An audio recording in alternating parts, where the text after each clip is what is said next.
Iran और बीच में Israel.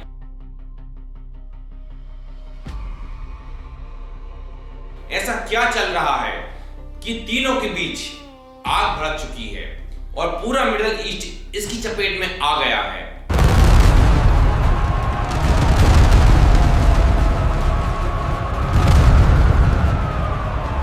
ऊपर बैठे लोग फैसले ले रहे हैं, लेकिन नीचे आम जनता हर दिन इसकी कीमत चुका रही है। कहीं मिसाइलें गिर रही हैं तो कहीं घर टूट रहे हैं, बच्चे डर में जी रहे हैं और लोग अपने ही शहर छोड़ने को मजबूर हो चुके हैं।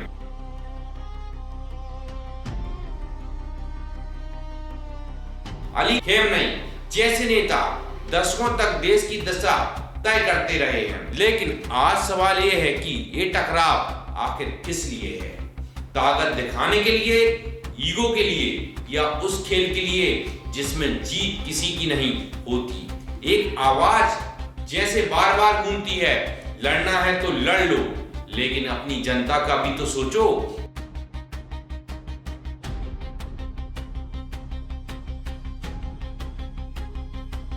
क्योंकि जंग शुरू करना आसान होता है, लेकिन उसे खत्म करना सबसे मुश्किल।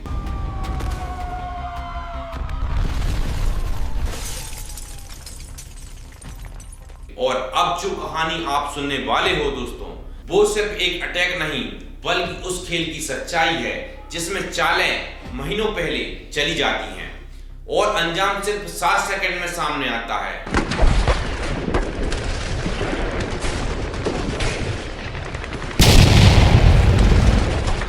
28 फरवरी शनिवार की सुबह ईरान की राजधानी तेहरान अभी पूरी तरह जागी तक नहीं थी। शहर की सड़कों पर रोज की हलचल बस शुरू ही हो रही थी कि तभी आसमान में कुछ ऐसा हुआ जिसने पूरे मिडिल ईस्ट की सियासत हिला दी। सिर्फ 7 सेकंड 1 मिनट में से तो कम वक्त में आसमान से लगातार 12 बम गिरते हैं। निशाना तेहरान की सबसे सिक्योर और हाई प्रोटेक्टेड बिल्डिंग में से एक। धमाकों की आवाज इतनी तेज है कि पूरा इलाका कांप उठता है। कुछ ही मिनटों में ये खबर पूरी दुनिया में फैल जाती है। ईरान की राजधानी पर हमला हुआ और उंगलियां सीधे अमेरिका और इजराइल की तरफ उठती हैं।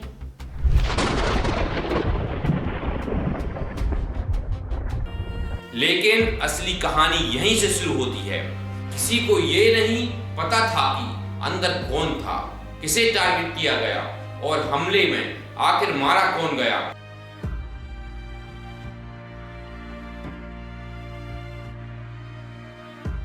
फिर करीब 15 घंटे के बाद पहली पक्की जानकारी सामने आती है और दुनिया सच में सन्न रह जाती है।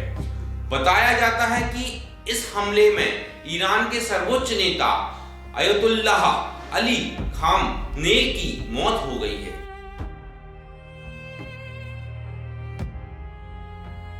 सिर्फ ये नहीं, उसी जगह पर ईरानी रेवोल्यूशनरी गार्ड्स कैंपर्स के टॉप कमांडर, डिफेंस मिनिस्टर और कई हाई लेवल अधिकारी मौजूद थे। यानी देश की सबसे ताकतवर लीडरशिप एक ही जगह इकट्ठा थी।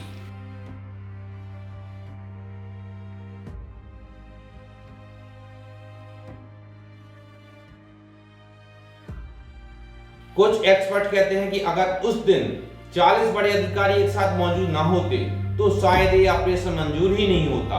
लेकिन एक ही हमले में पूरा सिस्टम हिल गया और फिर जो हुआ वो एकदम दिलचस्प था। लोग पहले से नाराज थे, लेकिन जैसे ही खबर आई लोग सड़कों पर उतर आए।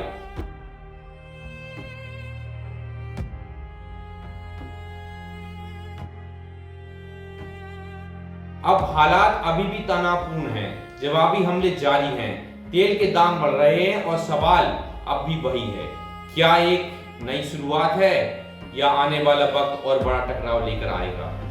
तुम क्या सोचते हो, कहानी खत्म या अभी असली खेल बाकी है? क्योंकि अब कहानी यहीं रुकती नहीं। अमेरिका के राष्ट्रपति डोनाल्ड ट्रंप ने साफ कर दिया है कि 7 अप्रैल तक को जो डेडलाइन दी गई है वही फाइनल है। The entire country could be taken out in one night, and that night might be tomorrow night. आगे बढ़ाने का कोई इरादा नहीं है। ईरान की तरफ से एक शांति प्रस्ताव आया जिसे महत्वपूर्ण कदम तो माना गया, लेकिन साफ कहा गया ये अभी भी काफी नहीं है। ट्रंप की सीधी चेतावनी, अगर तय समय तक डील नहीं हुई तो बड़े हमले होंगे। ये हमले सिर्फ सैन्य ठिकानों तक नहीं सीमित नहीं रह सकते। साफ संकेत या तो ईरान झुके या फिर टकराव और बड़ा होगा। अब और समय नहीं मिलेगा, वरना हालात और खराब हो जाएंगे।